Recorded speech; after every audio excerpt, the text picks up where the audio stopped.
Samuel começou a escrever seus livros, Isaías, né? Então ali foram guardando-se os Pentateucos e o povo, e também Moisés, né? Quando Moisés veio com a lei de Deus, ali começou a ter um pouquinho da palavra do Senhor, mas ainda havia os profetas, não é? Eu acredito que tem profeta assim hoje, amém? Mas o compromisso seu é com a palavra do Senhor. Se você anda só consultando o profeta na igreja, sabe o que está acontecendo com você? Você é uma pessoa sem personalidade cristã, você está totalmente perdido e equivocado na sua vida e você não está sabendo o que fazer. Sabe por quê? Porque você está sofrendo de preguiça espiritual. Irmãos, a maior doença que está cometendo hoje as igrejas é a preguiça espiritual. O cara chega na igreja, ele já quer a papinha prontinha, ele tem preguiça de mastigar, e tem alguns que quer até que o pastor dê na boquinha. E se deixar, o cara ainda quer que o pastor mastiga para ele. É mais ou menos assim, né? Esses aí são os preguiçosos espirituais. E Deus não habita nessas coisas, irmão. Sabe por quê? Olha, na minha vida, Deus fala de um jeito. Na vida do irmão ali, como é o seu nome dele? O Rodrigo. Na vida do Rodrigo, Deus tem outra palavra. É a mesma palavra que Deus operou na minha vida. Mas Deus vai falar de um modo diferente na vida do Rodrigo. A vida do Rodrigo não é igual à minha, né? A vida do nosso irmão lá, né? O irmão tio, a gente chama ele de tio, né? O Márcio, né? A vida do irmão Márcio é a mesma coisa, né? A mesma palavra que teve poder sobre mim vai estar sobre ele, mas também vai ser diferente da vida do Rodrigo, da vida do Márcio, da minha vida e da sua vida. É diferente. Mas a palavra é a mesma, queridos. Amém? Então você precisa descobrir o que Deus quer com você. Diga, eu preciso descobrir. Eu preciso descobrir o que Deus quer comigo. Agora olha para o céu e fala, Senhor, me revela, através da tua palavra, o que tu queres de mim para estar diante de ti. Amém, queridos? Então busque verdadeiramente. Tenha um compromisso com o Senhor, amado. Compromisso com Deus é um compromisso de palavra. Amém? Sai da onda. Eu andei muitos anos em onda aí, né? Tinha uma prancha lá, vivia surfista cristão, né? Pegava uma onda aqui, outra onda ali, nunca cheguei em lugar nenhum, né? Teve dias que eu caí da prancha e eu falei, Jesus, tem misericórdia. Crescendo com a leitura da palavra, no tempo de estudos bíblicos, 2 Pedro 3,18.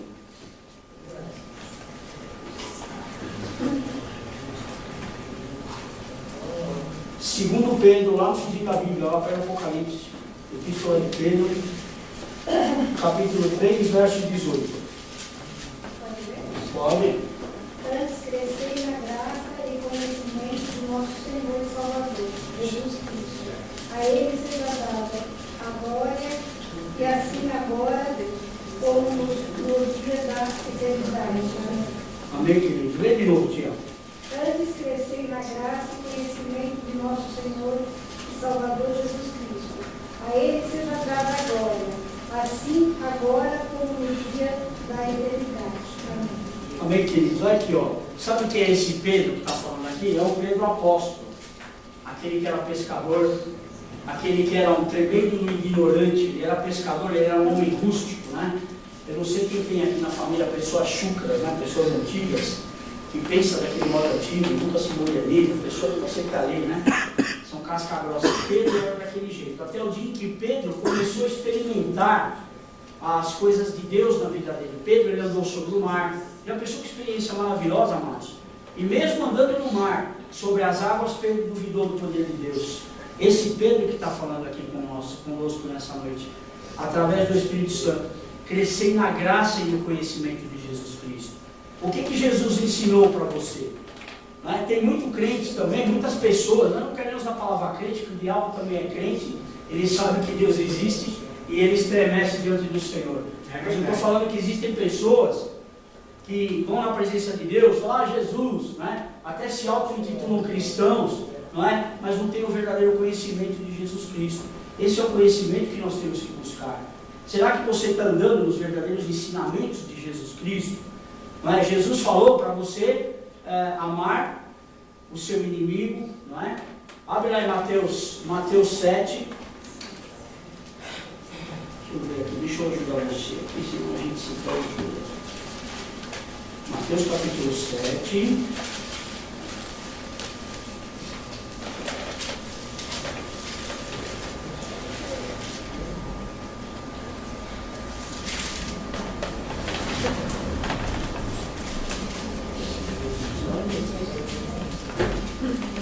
Mateus 7, do 1 até o 5.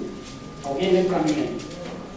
Não julgueis para que não sejam julgados, pois com o critério com que julgaste, será julgado, e com a medida com que tiveste medido, vos medirão também. Porque vês tu o argueiro no olho do teu irmão, porém não repares a trava que está no teu próprio. Ou como dirás ao teu irmão, deixa-me tirar o arqueiro do teu olho, quando tens a trava do teu.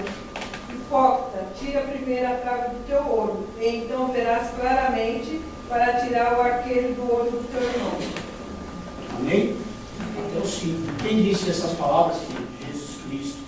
Talvez, se Jesus falasse isso nos dias de hoje, nós talvez nos ofenderíamos, não é? Então eu queria que você fizesse um balanço, né, do evangelho que está sendo pregado hoje na mídia, né, nas redes de televisão. Tem muito pastor, às vezes, que não quer entrar na questão pessoal. E é justamente aqui que Deus quer falar conosco. Deus, Ele quer falar na sua alma, no seu espírito, no seu eu, não é? Deus, Ele quer nos fazer educados, pessoas educadas espiritualmente. Sabe, queridos? E é isso que eu e a Bispa Laura, nós temos visto muitas pessoas estão perdidas nas igrejas, porque ainda não tiveram um encontro com o compromisso da palavra de Deus. E a palavra do Senhor, ela não é para ser só ouvida, ela precisa ser praticada, não é? Então você está sempre de renovo em renovo, você vem na igreja, pastor, hoje eu estou angustiado, mas irmão, você orou, você fez um jejum essa semana? Você se prostrou diante de Deus verdadeiramente, amados, eu estou falando sério, aqui é uma coisa séria, não é? São atos que nós precisamos praticar diante do Senhor. Esse é o nosso verdadeiro compromisso com Deus. Você acha que o pastor da igreja, né, ou seja lá o líder, ou o profeta mesmo, né, aqui você vai lá, o cara fala rimpa lá para trás, será que é ele que tem que carregar o seu fardo?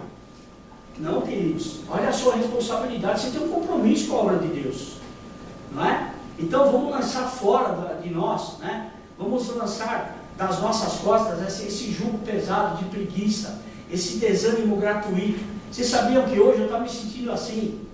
Hoje eu me lembro que eu saí, fui levar minha filha para trabalhar, eu estava com aquela canseira mental, no meu corpo, estou com as pernas doendo, costa doendo, e hoje eu estava, Senhor, caramba, por que as coisas têm que ser assim, não sei o que e tal? E eu me lembro que agora à tarde também me aconteceu a mesma coisa e eu precisei parar no posto de gasolina para abastecer, porque o meu espírito está falando assim, para porque vai acabar a gasolina do seu carro. E sabe o que aconteceu, queridos? Eu estava ali no meu espírito comungando com Deus, estava murmurando e reclamando, não é? Está aqui, o bispo também faz essas coisas, nem não é só você não. E eu estava aí, Senhor, mas por quê? Sabe? E olha, mas você não sabe como eu me sinto quando acontece isso na minha vida, é horrível. Eu me sinto assim no meio do deserto do Saara, ninguém está lá para me socorrer, mas eu sei diante de quem eu estou. Sabe por quê? Porque eu aprendi a praticar a palavra do Senhor. E a hora que o cara enfiou o negócio lá no tanque da gasolina, ele começou a botar gasolina, eu falei, põe em X reais. Chegou no 18, meu tanque encheu da boca para fora. Eu abasteci meu carro na sexta-feira passada, até hoje eu estou sem abastecer. Então mais ou menos eu controlo, porque o ponteiro do meu tanque está quebrado. E Deus me fez o tanque encher, com 18 pau. E olha que eu rodei. Rodei. E eu falei, aí o Espírito na hora, o Espírito Santo falou, está vendo, meu servo? Eu sou o Deus que provê na sua vida. Essa foi a voz que ele ouviu de Deus. Quando nós temos um compromisso com o Senhor, por mais que você esteja passando por momentos difíceis, por mais que você, às vezes a sua fé decai, o Espírito Santo vem e te levanta. Amém? Verdade. Você tem um compromisso com a palavra do Senhor, o Espírito Santo está com você. Amém? Porque o Espírito Santo, ele testifica da palavra. Né? Então é isso, queridos. O verdadeiro compromisso. Né? Vamos ser praticantes da palavra, não somente ouvintes. Vamos prosseguir. Experiência com a palavra. Paulo recomenda para Timóteo, para pregar fora, dentro do templo. Pedro, no acontecimento do Pentecoste, pregou e a quase 3 mil almas, e quase 3 mil almas aceitaram Jesus. Subindo para o templo, junto com João, as experiências começam a acontecer, o coxo anda, segundo as palavras que saíram dos lábios de Pedro, aquela coisa e tal. Então a gente vê aqui que aqueles servos de Jesus que andaram junto com ele, Jesus depois foi crucificado, não foi? Aqueles homens viram Jesus morrer, né? Às vezes nós não vamos estar com vocês. Eu sei que a minha pessoa, a pessoa da Bispa Laura, do pastor Hélio, ou do líder que está pregando aqui em cima, nós formamos para vocês talvez alguma imagem de confiança, né? E eu sei que muitas pessoas às vezes ligam para nós e não nos encontram em momentos difíceis. Já aconteceu isso com você, né, Geni? Mas o Senhor não respondeu? Então é assim, queridos, que acontece. Aconteceu também com os apóstolos. Ai daqueles homens se eles não tivessem tido um compromisso diretamente com o Senhor Jesus, né? O que seria de Pedro, né? Como está falando aqui, ele pregou para quase 3.000 almas e todas elas aceitaram Jesus. Pedro, quando viu um coxo diante dele, aquele homem clamava: Pedro, cadê Jesus? Aquele Jesus que você andava com ele. A responsabilidade da palavra estava sobre Pedro. Você tem essa responsabilidade sobre você. O Senhor repartiu com você também um pouquinho deste poder. Sabia que você tem esse poder da oração? Quando você tem esse compromisso, amado, você começa a orar, você começa a interceder, você começa a praticar a palavra de Deus. Você é um verdadeiro cristão, não crente egoísta, que só pensa em você mesmo, não é? Isso a gente vê de monte. E sabe, nas camadas que mais tem gente egoísta, nas camadas mais ricas. A Igreja Deus Restaura aqui, vocês são pessoas simples. Mas lá na outra, nossa igreja, já são pessoas um pouquinho de nível um pouquinho melhor, assim, financeiro. Meu Deus, quanta dureza de coração, a gente vê. Quanta dificuldade. E sabe o que a palavra do Senhor fala? Jesus, ele diz assim, ele faz uma oração que ele fala assim: ó Pai, eu agradeço a Ti, porque Tu repartiu entre os pequeninos os dons espirituais. Tu deste aos pequeninos, né? Então esses somos nós, queridos, sabe? Porque olha, aquele que tem dinheiro, misericórdia, são difíceis, são gente difícil. Porque são pessoas que já estão com a opinião formada, difícil de praticar a fé, não é? Porque são todos tomés, acreditam na força do dinheiro, para eles tudo move dinheiro, poder, dinheiro, é carro. Se você não tem um carro, você não é nada, eu não te considero. Se lá na frente da sua casa não tem uma pastilha bonitinha, é aquele tijolo aparente, mal rebocado, você para mim não pode andar comigo. Sabia que tem gente que é assim, queridos? Infelizmente, não é? Mas Pedro tinha a responsabilidade. Quando o coxo chegou diante dele, ele tinha uma palavra para dar para aquele coxo. Não é? O que ele disse para o coxo? Olha, não tenho ouro nem prata, mas o que eu tenho eu te digo, levanta-te e anda. A palavra do Senhor, amados. Olha o compromisso com a palavra, como é importante. Às vezes você vem aqui buscar só uma portinha de emprego. Não é? Às vezes Deus te dá, mas lá na frente, Deus sabe que você vai perder aquele emprego, porque a sua fé vai ser testada. Sabe? A palavra do Senhor diz: buscai primeiro o reino de Deus em toda a sua justiça, e as demais coisas vos serão acrescentadas. Amém? Então o que você tem que buscar primeiro? Você tem que buscar primeiro o reino de Deus, a sua justiça, e as demais coisas vos serão acrescentadas. Amém? Amém? A palavra de Deus na vida do crente produz um testemunho autêntico, já falei isso. A palavra de Deus, ela vai tornar a sua vida mais saudável. Você vai ser um crente mais saudável, você não vai ser um cara murmurador. Sabe, queridos, Deus, ele quer entrar na sua mente. Deus, o que Deus quer expulsar definitivamente da sua cabeça, dos seus pensamentos, é a palavra: será? Puxa vida, será que pode? Puxa, será que vai acontecer? Queridos, para Deus não existe será, ou é ou não é. Amém? Fala assim, olha, Jesus disse, seja o meu falar, sim, sim, ou não, não, porque o que passa disso é de procedência maligna. Fala assim, porque quando eu falo será, ou pode ser, eu estou duvidando. Deus do impossível. Fala assim, eu creio, meu Deus, ele trabalha no impossível e no sobrenatural. Fala, eu creio, tu vai operar sobrenaturalmente sobre todas as situações da minha vida.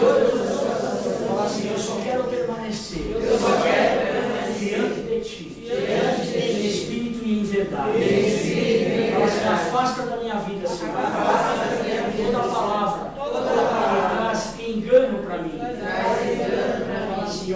andar na verdade. Eu quero caminhar na verdade. O Senhor Jesus é a verdade. Eu creio em tudo que tu falou. Em nome de Jesus. Para você comigo.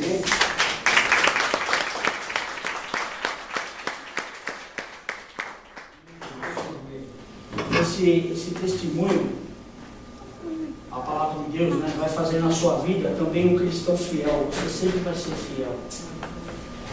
E quando nós permanecemos infiéis, Deus permanece fiel. Deus nunca vai trair a sua confiança. Você sabia que Deus ele não trata você muitas vezes como você trata seu próximo?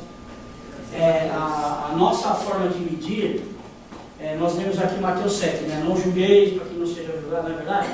O Senhor aqui, ele deu uma explanação daquilo que nós somos verdadeiramente. A nossa régua não é igual à régua de Deus, né, Nádia? Não é? A gente mede assim, eu ofendi o Rodrigo, eu falei um palavrão para ele me falar 5. Não é assim, Rodrigo? A gente age assim, não é? Não, eu estou falando que você fala palavrão, né? Palavrão. Mas eu estou falando de como nós agimos, não é assim? O cara fala uma ofensa para você, você fala 5 ou 10, até mais, né? Você gasta um vocabulário em cima do cara lá que você quer. Palavras são metralhadoras, querido. E você sabia que a nossa palavra tem poder? Aquilo que sai da sua boca tem poder. Não é? Então há poder em suas palavras. Tem um livro lá que um pastor chamado Don Gossett, ele escreveu, Há Poder em Sua Palavra. É verdade. Em suas palavras. É um livro infinito. Se você puder adquirir esse livro, dá uma lida. É verdade. Às vezes, uma palavra maldita que você diz para a pessoa se torna uma bomba nuclear. Você destrói uma vida inteira, uma família. É verdade. Sabe, queridos? Então, aquele que é praticante da palavra de Deus, ele tem que ser portador da boa palavra. É verdade. Né? Diz assim, eu sou portador da boa palavra. Porque a boa palavra que há em mim, ela vem de Jesus Cristo.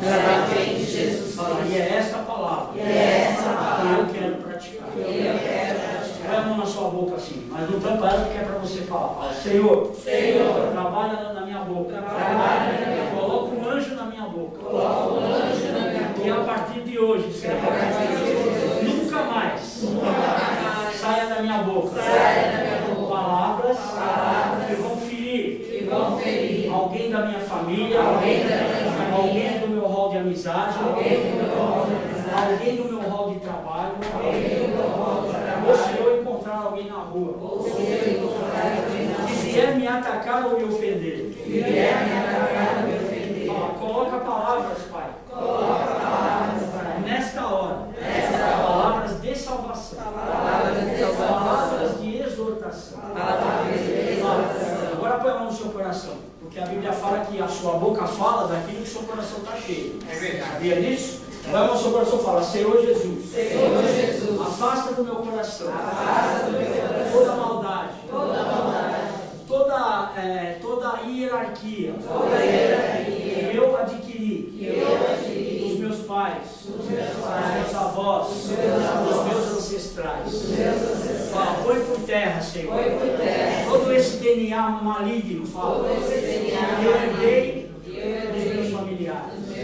Mas coloca agora, Senhor, no meu coração, no meu sangue, no teu DNA, que é o DNA santo, é o DNA que edifica, é o DNA que transforma.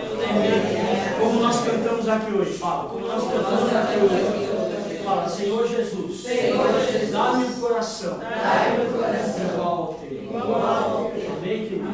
Uma voz ao Senhor, amém.